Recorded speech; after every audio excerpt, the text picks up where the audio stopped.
සියලුම ආතරයිටිස් රෝග සඳහා රාජපුර හන්දි තෙල ඔබ සුවෙන් තබයි.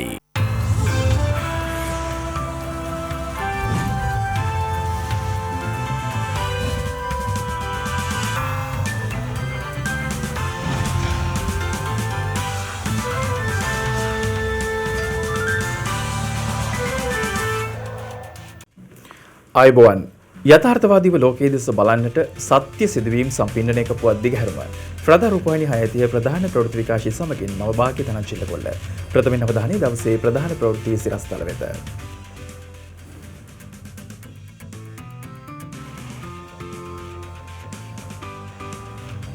අධ්‍යයන පොදු සහතික පත්‍ර උසස් පෙළ විභාග ප්‍රතිඵල නිකුත් කෙරේ. ස්පුට්නික් 5 කොරෝනා මර්ධනය නැතේ පළමු මාත්‍රා තොගය දිවයිනට. ඉන්දියානු කොවිඩ් ප්‍රභේදයක් මෙරට ව්‍යාප්ත වීමේ අවදානමක්. අපි දන්නවා ඉන්දියාවේ මේ වෛරසයේ තවත් ප්‍රභේදයක් තියෙනවා. ඒ ප්‍රභේදය උනත් අපේ රට තුළට ඇතුළු වීමේ අවදානම තියෙනවා. සාමාන්‍ය පෙළ සහ උසස් පෙළ විභාග පැවැත්වෙන කාල සීමා සංශෝධනයට කැබිනට් අනුමැතිය. ඉන්දියාවේ කොවිඩ් ආසාදිතින් කෝටි 2 ඉක්මවයි.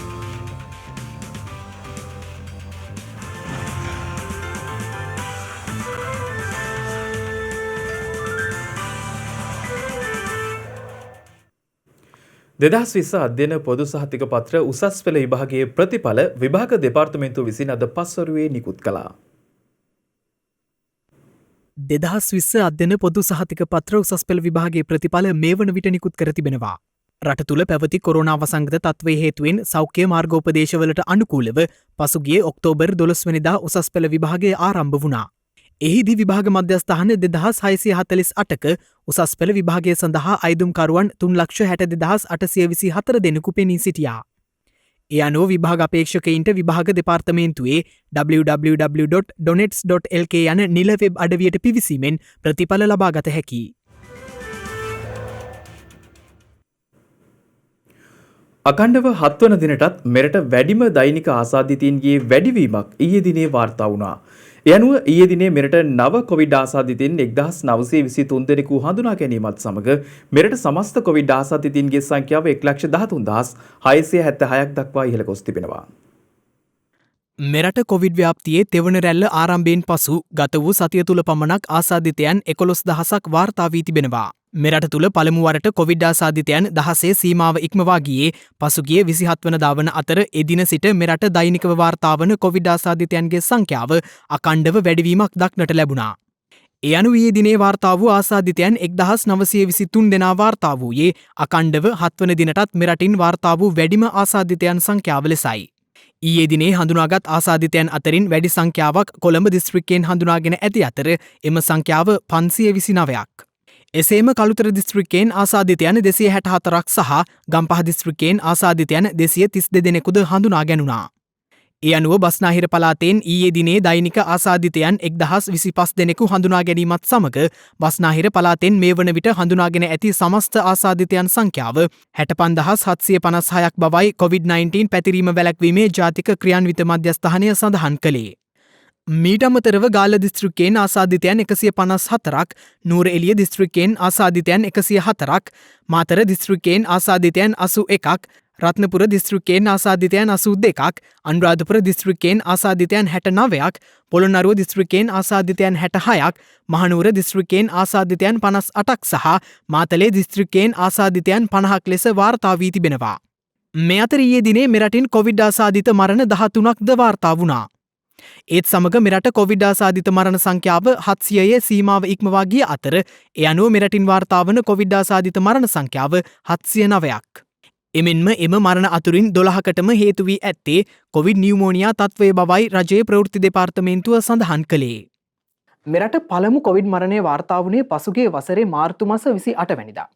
එදින සිට පළමු කොවිඩ් මරණ 100 වාර්තා වීම සඳහා මාස 8ක කාලයක් ගත වුණා. එවගේම මෙරට දෙවන කොවිඩ් මරණ 100 වාර්තා වීම සඳහා ගත වුණේ මාසයකුත් දින 4ක කාලයක්. එවගේම මෙරට තුන්වන කොවිඩ් මරණ 100 වාර්තා වීම සඳහා ගත වුණේ දින 28ක කාලයක්. 300 වන කොවිඩ් මරණයේ සිට 400 වන කොවිඩ් මරණය දක්වා වූ මරණ 100 වාර්තා වීම සඳහා දින 17ක කාලයක් ගත වුණා. එය මෙරටින් කොවිඩ් මරණ 100ක් වාර්තාවීම සඳහා ගත වූ අවම කාල සීමාව වනවා. ඉන් පසුව 400 වන කොවිඩ් මරණයේ සිට 500 වන කොවිඩ් මරණය දක්වා වූ මරණ 100 වාර්තාවීම සඳහා දින 18ක කාලයක් ගත වුණා. මෙරටින් කොවිඩ් ආසාදිත මරණ වාර්තාවීමේ යම්කිසි අඩුවක් පෙන්눔 කරමින් මීළඟ මරණ 100 වාර්තාවීම සඳහා මාසයකුත් දින 6ක කාලයක් ගත වී තිබුණා. ඒ වගේම මෙරටින් වාර්තා වූ සමස්ත කොවිඩ් මරණ අතුරින් අවසන් මරණ 100 වාර්තාවීමට දින 21ක් ගත වී තිබුණත් අවසන් සතිය තුල පමණක් කොවිඩ් මරණ 54ක් වාර්තා වී තිබීම විශේෂත්වයක්. මේ අතර කොවිඩ් ආසාදිතයින් රෝහල් ගතවීමට ප්‍රථම මිය යාමේ සිදුවීම් මේ වන විට ඉහළ ගොස් ඇති බව මහජන සෞඛ්‍ය පරීක්ෂකවරුන්ගේ සංගමය පවසනවා. අපිට වාර්තා වෙන මරණ රෝහල් ගතවීමට කලින් මිය යාම අවස්ථා ගණනාවක් අපිට වාර්තා වෙනවා පහුගිය දින කිහිපෙම. රෝහල් තුල පවතින ධාරිතාවය සහ රෝහල් ගත කරවීම සඳහා ප්‍රවාහන සම්පත් සීමිතයි. මේ සියල්ලම සීමිත නිසා ඉදිරියේදී රෝගීන් තවදුරටත් වැඩි වුණොත් මේ තත්ත්වය තීව්‍ර වෙන්න පුළුවන්. ඊටාම කනගාටුදායක විදිහට නිවෙස් තුල සහ රෝහල්ට ප්‍රවාහනය කරන අතරතුර මහමග මේ වගේ රෝගීන් ආසාදිතයින් මිය යෑමේ හැකියාව තියෙනවා. මේ අතර රුසියාවේ නිෂ්පාදිත ස්පුට්නික් 5 කොවිඩ් මර්ධන එන්නතේ පළමු තොගය ඊයේ රාත්‍රියේ මෙරටට රැගෙන ආවා. 15,000කින් සමන්විත එම එන්නත් තොගය කටුනායක ගුවන්තොටුපළේදී රාජ්‍ය අමාත්‍ය මහාචාර්ය චන්න ජයසුමන මහතා විසින් බාර ගැනීම සිදු කරනු ලැබූ අතර පසුව එන්නත් තොගය සෞඛ්‍ය අමාත්‍යාංශය වෙත බාර දී තිබෙනවා. ඉතින් ඉදිරියේදී අපි බලාපොරොත්තු වෙනවා රුසියාවෙන් එන්නත් මාත්‍රා මිලියන 13ක් දක්වා අපේ රටට ලැබෙයි කියලා. ඒ වගේම ඉදිරියේදී අපි ෆයිසර් එන්නතත් අපේ රටට ගෙන එන්න බලාපොරොත්තු වෙනවා. මේ මාසය තුල ලක්ෂ 6කුත් ඊළඟට ලක්ෂ 8කුත් එතෙන් සිට මිලියන 1.2 බැගින් ඉතුරු මාස කිහිපය තුල ලංකාවට මෙම එන්නත ලබා දීම සඳහා අපි ගිවිසුම අත්සන් කරලා තියෙනවා. එතකොට මේ ගිවිසුම ප්‍රකාරම එන්නත ලංකාවට ලැබුණාම අපේ රටේ මේ පැතිරී යන වසංගත තත්ත්වය පාලනය කර ගැනීමට ඒක ලොකු රුකුලක් වෙනවා. ඔක්ස්ෆර්ඩ් ඇස්ට්‍රාසෙනකා එන්නතට අමතරව රුසියාවේ නිෂ්පාදිත ස්පුට්නික් 5 කොවිඩ් මර්ධන එන්නතටද මෙරට තුළ හදිසි භාවිතය සඳහා පසුගියදා අනුමැතිය හිමි වුණා. එම එන්නත් මාත්‍රා මිලියන 7ක් ඇමරිකානු ඩොලර් මිලියන 69.65ක මුදලකට මිලදී ගැනීමට අමාත්‍ය මණ්ඩල අනුමැතිය හිමිව තිබෙනවා. එසේම පවතින COVID-19 වසංගත රෝග ව්‍යාප්තියත් සමග සංචරණ සීමා පැනවීම සම්බන්ධයෙන් ඒ අවස්ථාවන්ට සහ ප්‍රදේශවලට අනුව තීන්දු තීරණ ගන්නා බව ජනමාධ්‍ය අමාත්‍ය කෙහෙලිය රඹුක්වැල්ල මහතා පවසනවා. අමාත්‍යවරයා මෙම අදහස් පළ කළේ අද රජයේ ප්‍රවෘත්ති දෙපාර්තමේන්තුවේ පැවති කැබිනට් තීරණ දැනුම් දීමේ මාධ්‍ය හමුවකට එක්වෙමින්. කෙසේ වෙතත් පවතින තත්ත්වයන් අනුව සම්පූර්ණයෙන් රට වසා තැබීමේ අවශ්‍යතාවයක් මේ වන විටත් මතුව නොමැති බව ඔහු වැඩිදුරටත් අදහස් දක්වමින් පවසා සිටියා. කොටස් වශයෙන් අවශ්‍ය ප්‍රමාණයට යෙදේ කර යුතුයි කියන මතයේ ඉන්නවා. ඉදිරියේදී සමහරක් වෙලාවට හෙට දවස වෙනකොට සමහරක් වෙනත් හින්දුවක් ගන්න පුළුවන්. දවස වෙනකොට ගන්නට පුළුවන්. ඒ තියෙන තත්ත්වයන් විශ්ලේෂණය කරමින් පාලනය තුල පාලනයක් ඇති කිරීමට හැකියාව තුල කටයුතු කරමින් සිටිනවා. මේ අතර අන්තර්ජාලය තුළ සැරිසරන ඖෂධ වට්ටෝරු භාවිතා නොකරන ලෙස දේශීය වෙදකම් ප්‍රවර්ධන ග්‍රාමීය හා ආයුර්වේද රෝහල් සංවර්ධන සහ ප්‍රජා සෞඛ්‍ය රාජ්‍ය අමාත්‍යාංශය ජනතාවට දැනුම් දෙනවා. නිවේදනයක් නිකුත් කරමින් එම රාජ්‍ය අමාත්‍යංශය පවසන්නේ ආයුර්වේදයේ සහ දේශීය වෙදකම තුළ රෝගයක් සඳහා ඖෂධ සකස් කිරීමේදී ඊට යොදා ගනු ලබන අමුද්‍රව්‍ය පිළිබඳව සැලකිලිමත් වීම අත්‍යවශ්‍ය කරුණක් වන බවයි. එසේම එම අමුද්‍රව්‍ය භාවිතය පිළිබඳ නිශ්චිත අවබෝධයක් ලබා ගැනීම ඉතා වැදගත් බවත් වැරදි භාවිතයන් තුළින් ශරීරයට අහිතකර සංයෝගයන් පවා ඇතිවීමේ අවස්ථාවන් පවතින බවද එම නිවේදනයේ දැක්වෙනවා. තම ශරීර ප්‍රතිශක්තිය වර්ධනය උදෙසා දේශීය ප්‍රතිකර්ම භාවිතා කළ යුත්තේ ලෝක සෞඛ්‍ය සංවිධානය විසින් ලබා දී ඇති මාර්ගෝපදේශයන්ට අනුකූලව සෞඛ්‍ය අමාත්‍යාංශය විසින් ප්‍රකාශයට පත් කර ඇති සෞඛ්‍ය උපදේශ ඒ ආකාරයෙන්ම තවදුරටත් පිළිපදිමින් බවයි එම රාජ්‍ය අමාත්‍යංශය වැඩිදුරටත් අවධාරණය කරන්නේ. මේ අතර පැතිර යන කොවිඩ් වසංගත තත්ත්වයේ හේතුවෙන් අසල්වැසි ඉන්දියාව ඇතුළු ආසන්න රටවල සංක්‍රමණිකයන් මෙරටට ඇතුළුවීමේ අවධානමක් පවතින බව දීවර හා ජලජ සම්පත් දෙපාර්තමේන්තුව පවසනවා. එම දෙපාර්තමේන්තුව සඳහන් කළේ මුහුදු මාර්ග ඔස්සේ දීවර යාත්‍රා උපයෝගී කර ගනිමින් මෙසේ මෙරටට පැමිණීමට හැකියාව පවතින බවයි. විශේෂයෙන් බහුදින දීවර යාත්‍රා සහ උතුරු මුහුදේ දීවර කර්මාන්තයේ යෙදෙන දීවර යාත්‍රා මේ පිළිබඳව වැඩි අවධානයෙන් කටයුතු කරන ලෙසයි එම දෙපාර්තමේන්තුව දැනුම් දෙන්නේ. ඒ අනුව අනවසර සංක්‍රමණිකයන් ප්‍රවාහනය කරන හෝ විදේශිකයන් හට මෙරටට ඇතුළුවීමට තම දීවර යාත්‍රාවලින් පහසුකම් සපයන දීවර කාර්මිකයන් හා දීවර යාත්‍රා හිමිකරුවන් අත්අඩංගුවට ගැනීමට කටයුතු කරන බවද එම දෙපාර්තමේන්තුව දැනුම් දෙනවා. එසේම මේ වන විට කොවිඩ් රෝගීන්ට ප්‍රතිකාර ලබා දීම සඳහා කොළඹ ජාතික රෝහලේ වාට්ටු 3ක් වෙන් කර ඇතැයි එහි අධ්‍යක්ෂ වෛද්‍ය WK වික්‍රමසිංහ මහතා පවසනවා. රෝගීන් මෙම වාට්ටුවලට ඇතුළත් කරගෙන පසුව වෙනත් ප්‍රතිකාර මධ්‍යස්ථානවලට යොමු කරන බවයි එම අධ්‍යක්ෂකවරයා පැවසුවේ. එසේම අවශ්‍යතාවය අනුව රෝහලේ තවත් වාට්ටු කොවිඩ් රෝගීන් සඳහා වෙන් කිරීමට සැලසුම් කර ඇති බවද WK වික්‍රමසිංහ මහතා සඳහන් කරනවා. මේ අතර කොවිඩ් රෝගීන්ට ප්‍රතිකාර ලබාදීම සඳහා දිවයිනේ සියලුම ප්‍රාදේශීය රෝහල්වල වෙනම වාට්ටු පිහිටුවන්නේයි සෞඛ්‍ය සේවා අධ්‍යක්ෂ ජෙනරාල්වරයා පළාත් සහ දිස්ත්‍රික් සෞඛ්‍ය සේවා අධ්‍යක්ෂකවරුන්ට උපදෙස් ලබා දී තිබෙනවා. එසේම සෑම දිස්ත්‍රික්කයකම අලුතින් ඇඳන් දහස බැගින් සූදානම් කරන ලෙසයි සෞඛ්‍ය සේවා අධ්‍යක්ෂ ජෙනරාල්වරයා වැඩිදුරටත් දැනුම් දී ඇත්තේ. මේ වන විට මෙරට කොවිඩ් වෛරසය ආසාදිත පුද්ගලයන් 14,964 දෙනෙකු රෝහල්වල ප්‍රතිකාර යටතේ පසුවන අතර කොවිඩ් ආසාදිතව සිට සම්පූර්ණ සුවය ලැබූ පුද්ගලයන් සංඛ්‍යාව දැක්වෙන්නේ 99,153ක් ලෙසයි. මේ අතර ඉන්දියාව තුළ පැතිර යමින් පවතින වෛරස් ප්‍රභේදය මෙරට තුළද ව්‍යාප්ත වීමේ අවධානමක් පවතින බව වසංගත රෝග විද්‍යායකගේ ප්‍රධානී විශේෂඥ වෛද්‍ය සුදත් සමරවීර මහතා පවසනවා. ඔහු සඳහන් කළේ COVID-19 වෛරසයේ නව ප්‍රභේදයේ ව්‍යාප්ත වීම ඉතා ඉහළ මට්ටමක පවතින බවයි. විදේශවල සිට පැමිණෙන අයගෙන් මේ රෝගය අපේ රට තුළට ඇතුල් වීමට හැකියාව තියෙනවා වගේම අපි දන්නවා අපේ දීවර ප්‍රජාව ගැඹුරු මුහුදේදී සමහර වෙලාවට විදේශවල සිට පැමිණෙන විදේශීය දීවර යාත්‍රා සමග සම්බන්ධතා පවත්වන්න පුළුවන්. විශේෂයෙන්ම ඉන්දියාවේ සිට පැමිණෙන දීවර යාත්‍රා සමග සම්බන්ධතා ඇති වෙන්න පුළුවන්. ඒ තුලින් ඒ දීවර ප්‍රජාව තුළ COVID-19 ආසාදිතය හිටියොත් ඉතාමත්ම පහසුවෙන් අපේ දීවර ප්‍රජාවට එය වැළඳිලා ඒ තුලින් අපේ රට තුළට නැවත වතාවක් මේ රෝගය ඇතුල් වෙන්න පුළුවන්. අපි දන්නවා ඉන්දියාවේ මේ වෛරසයේ තවත් ප්‍රභේදයක් තියෙනවා. ඒ ප්‍රභේදය උනත් අපේ රට තුළට ඇතුල් වීමේ අවදානම තියෙනවා. ඒ නිසා ඉතාමත්ම වැදගත් තමුන් රෝගියෙක් බවට පත්වීම ඒ වගේම ඒ රෝගය නැවතත් තමුන්ගේ පවුලට ගෙනීම වළැක්වීම සඳහා මේ දීවර ප්‍රජාව ගැඹුරු මුහුදේදී විදේශවල සිට පැමිණෙන යම්කිසි විදිහකින් ඒ දීවර බෝට්ටු වෙනත් ඒ ප්‍රජාව සමග මිශ්‍ර වීම නැති කිරීම ඒ සම්පූර්ණයෙන්ම නවතා දැමීම ඉතාමත්ම වැදගත්. ඒ සමාජ වගකීමක් විදිහට සැලකලා කරයි කියලා අපි බලාපොරොත්තු වෙනවා. මෙවන විට වැඩිම කොවිඩ් ආසාදිතයින් වාර්තා වන ඉන්දියාවේ සමස්ත කොවිඩ් ආසාදිතයින් සංඛ්‍යාව මිලියන 20 ඉක්මවා ගොස් තිබෙනවා. එමෙන්ම ඉන්දියාවේ දිල්ලි අගනුවර මුහුණ ද සිටින කොවිඩ් තෙවන රැල්ල හමුවේ සෞඛ්‍ය බලධාරීන් විසින් එරට හමුදා සහාය ලබා ගැනීමට තීරණය කර ඇති බවයි විදේශ මාධ්‍ය වාර්තා කළේ. දින ගණනාවක් පුරා අකණ්ඩව ලොව දෛනිකව වැඩිම ආසාදිතයින් වාර්තා වූ ඉන්දියාවේ සමස්ත කොවිඩ් රෝගීන් සංඛ්‍යාව කෝටි 2 ඉක්මවා තිබෙනවා. ඒ ගත වූ පැය 24 තුළ නව කොවිඩ් ආසාදිතයින් 3,55,828 දෙනෙකු වාර්තා වීමත් සමගයි. ඒ අනුව එරට මුළු ආසාදිත සංඛ්‍යාව දැක්වෙන්නේ 2,27,543ක් ලෙසයි. ගත වූ පැය 24 එරටින් දෛනික කොවිඩ් මරණ 3,438ක් සමග සමස්ත මරණ සංඛ්‍යාව 2,22,383ක් දක්වා ඉහළ ගොස් තිබෙනවා. ඉන්දියාවේ රෝහල්වල තත්ත්වය මේ වන විට ඉතා අයහපත් තත්ත්වයට පත්ව ඇති බවයි විදේශ මාධ්‍ය වාර්තා පෙන්වා දෙන්නේ. මේ වන විට ඉන්දියාවේ ඇතැම් රෝහල්වල රෝගීන්ට ඇඳන් නොමැතිව කාඩ්බෝඩ් මත වැතිරී සිටීමට සිදු වී ඇති අතර ඖෂධ හිඟයක්ද පවතින බවයි ඉන්දිය සෞඛ්‍ය අංශ පෙන්වා දෙන්නේ.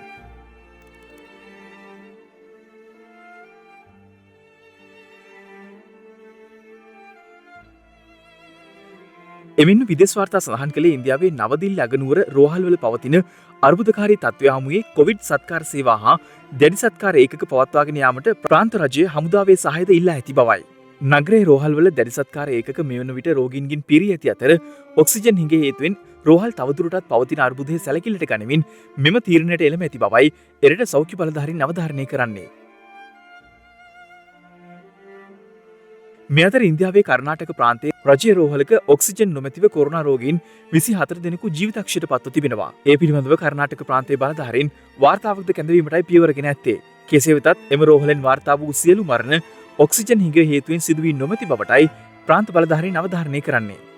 මේ අතර ඉන්දියාවේ සිට පැමිණෙන තම පුරවැසියන්ට ඔස්ට්‍රේලියානු රජය පැන වූ සංචාරක තහනමට අදාළ නීතිමය පියවර ජාත්‍යන්තර මාධ්‍ය තුල දැඩි විවේචනයට ලක්ව තිබෙනවා.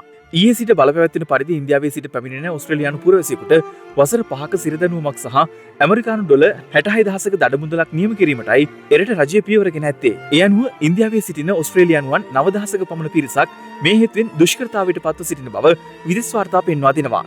විදේශ විචාරකයින් පෙන්වා දෙන්නේ ඔස්ට්‍රේලියානු රජයගත් මෙම තීරණය මානව හිමිකම් උල්ලංඝනය කරන්නක් බවයි. මේ අතර කොවැක්ස් පහසුකම යටතේ අඩු ආදායම්ලාභී රටවලට එන්නත් ලබා දීම සඳහා ඇමරිකානු ඩොලර් බිලියන 45ක අමතර මුදලක් අවශ්‍ය බව ලෝක සෞඛ්‍ය සංවිධානය ප්‍රකාශ කර තිබෙනවා. එහි ප්‍රධානී ටෙඩ්‍රොස් ඇඩනොම් ප්‍රකාශ කළේ ලෝ පුරා අඩු ආදායම්ලාභී රටවලට මේ වන විටත් එන්නත් බිලියන 49කට අධික ප්‍රමාණයක් බෙදා හැර ඇති බවයි. මේ අතර බ්‍රිතාන්‍ය අවුරුදු 12 සහ ඊට ඉහළ වයස් කාණ්ඩවල පසුවන ළමුන් සඳහා ෆයිසර් බයෝඑන්ටෙක් කොවිඩ් මර්ධන එන්නත ලබා දීමට තීරණය කර තිබෙනවා. යනුව ලබන සතියේ සිට අවුරුදු 12 සහ ඊට ඉහළ වයස් කාණ්ඩවල පසුවන ළමුන් සඳහා එම එන්නත ලබා දීමට එරට රජයේ අපේක්ෂාවෙන් පසුවන බවයි විදේශ මාධ්‍ය වාර්තා කළේ. මේ වන විටත් ෆයිසර් බයෝඑන්ටෙක් එන්නත බ්‍රිතාන්‍යයේ වයස අවුරුදු 16ට ඉහළ වයස් කාණ්ඩවල පසුවන ළමුන් සඳහා ලබා දීම සිදු කර ඇති අතර බ්‍රිතාන්‍ය අනුමැතිය හිමිව ඇති කොවිඩ් මර්ධන එන්නත් එරට ළමුන් සඳහා ලබා දීම සම්බන්ධයෙන්ද පර්යේෂණ ආරම්භ කර ඇති බවද එරට මාධ්‍ය වාර්තා කළා. අධ්‍යයන පොදු සහතික පත්‍ර සාමාන්‍ය පෙළ විභාගයේ අගෝස්තු මාසයේදීත් උසස් පෙළ විභාගයේ දෙසැම්බර් මාසයේදීත් පැවැත්වීමට කැබිනට් මණ්ඩල අනුමැතිය හිමිව තිබෙනවා.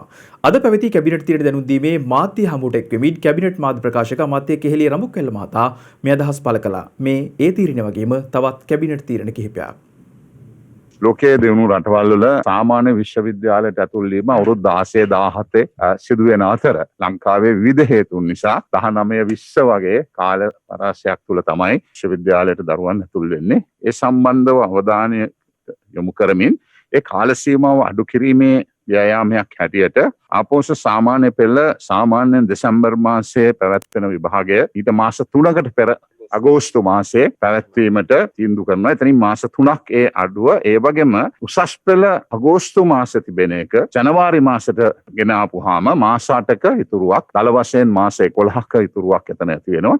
ඒට අමතරව අපි නැවත උත්තරපත්‍ර පරීක්ෂාව අපිට සැකයක් තියෙනවා නම් අපි ඒකට නැවත වරක් පරීක්ෂණයක් ඉල්ලනවා. එතෙන්දී තවත් මාස 3ක 4ක කාලයක් යනවා. ඒ නිසා ඒ සියල්ල ඉවත් කිරීමට තීන්දුව කරලා තියෙනවා. මේ මුළු ව්‍යායාමයේ තුලම මාස 14ක රාශියක පමණ අඩුවක් ඇති වෙනවා. එතකොට අපි අර 19යි 20යි කාල සීමාව 17යි 18යි අතරට ගන්න ක්‍රමවේදයක් හැටියටයි මේක ගෙනල්ලා තියෙන්නේ. මේකට කැබිනට් මණ්ඩලය අනුමැතිය ලැබලා දීලා තියෙනවා.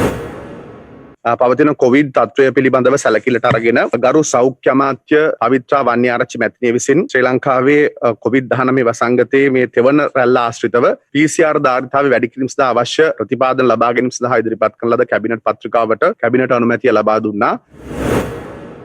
වසරකට 3300ක් ක්‍රියානුතුරු නිසා මරණයට පත් වෙනවා. මේ සංඛ්‍යාව ආර්ථික සාමාන්‍ය අනුව බලද්දී උතුරු නැගෙනහිර ත්‍රස්තවාදී ක්‍රියාකාරකම් නිසා 30 අවුරුදු යුද්ධයේ මිය ගිය පිරිසට වඩා වැඩි පිරිසක් ක්‍රියානුතුරු නිසා මිය යනවා.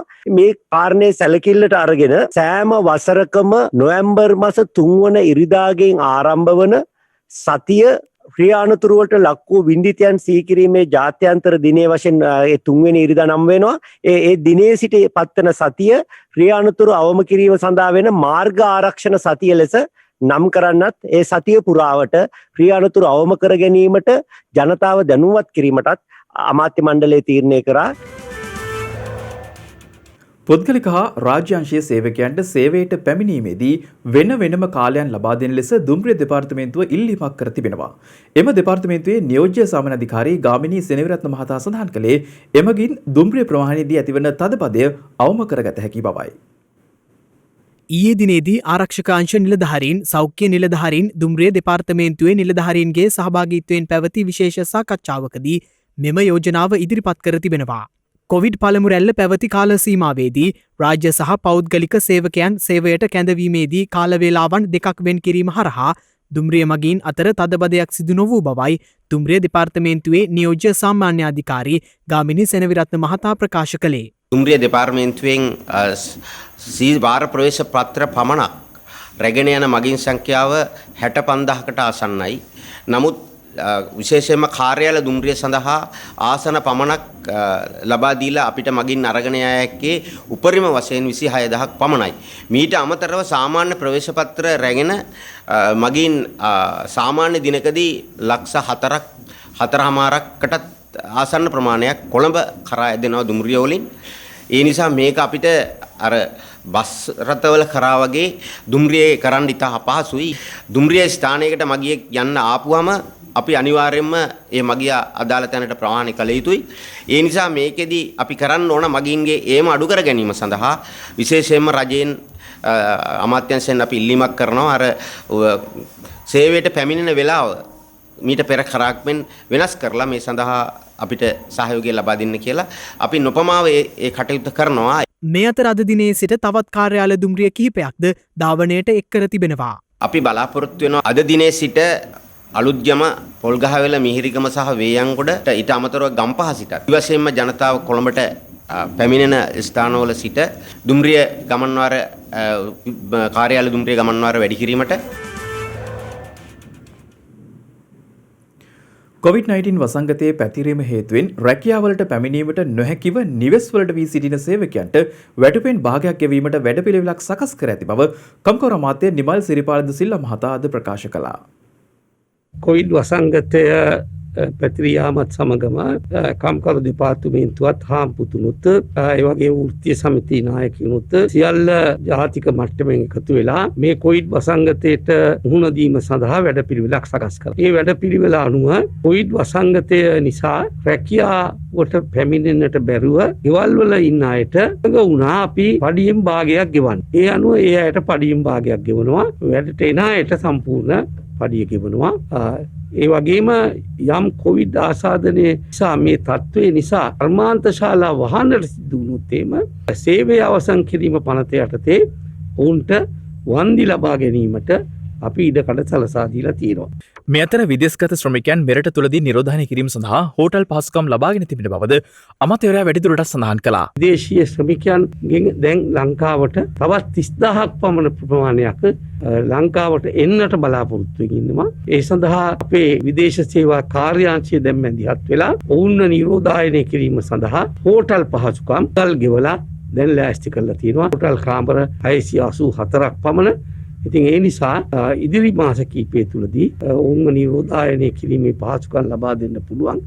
දැනට ලංකාවේ තියෙන රජයෙන් පරිපාලනය කරනු ලබන ඒ නිරෝධායන මධ්‍යස්ථාන ශ්‍රී ලාංකිකයන්ගෙන් ලංකාවේ අයගෙන් පිරලා තියෙන නිසා මෙය මම හිතනවා වඩාත්ම උපකාරී වෙනවා ඊට රටවල් තරමං වී ඉන්න අයට ලංකාවට ඉක්මනින්ම පැමිණීමට.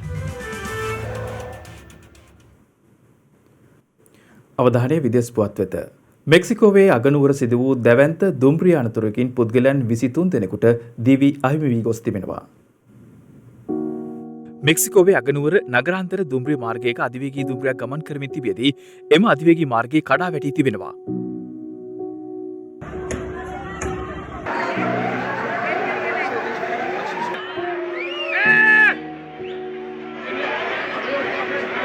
එහිදී පුද්ගලයන් 23 දෙනෙකු පමණ මිය ගොස් තවත් පුද්ගලයන් 70 දෙනෙකු පමණ තුවාල ලබා ඇති බවයි විදේශ මාධ්‍ය වාර්තා කළේ. අදාළ දුම්රිය මාර්ගයේ කඩා වැටීම හේතුවෙන් දුම්රිය මැදිරි කිහිපයකට හානි සිදු වී තිබෙනවා.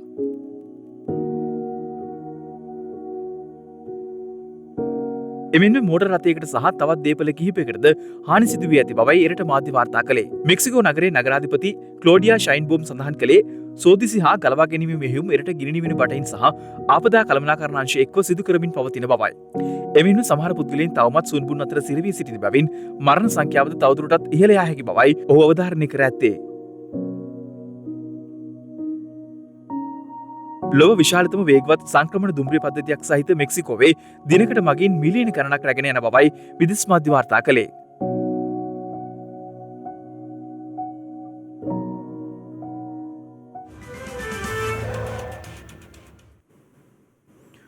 දිනක සටහන් නිමවන්නට මත්තෙන් හෙට දවසේ වැදගත්කමටයි මේ අවධානය.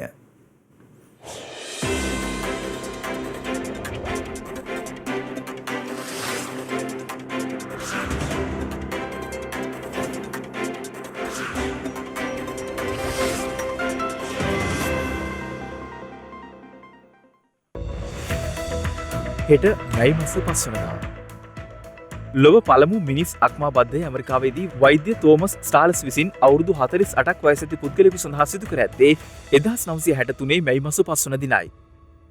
සමස්ත මානව ඉතිහාසයේම නව මගකට යොමු කරමින් මාක්ස්වාදය ලොවට හඳුන්වා දුන් කාල් මාක්ස් ජර්මනියේදී උපත ලබා ඇත්තේ 1818 මැයි මස 5 වන දිනයි. එක්සත් ජනපදයේ වහල්භාවය අහෝසි කරමින් එරට 13 වන ව්‍යවස්ථා සංශෝධනය අනුමත කර ඇත්තේ 1865 මැයි මස 5 වන දිනයි.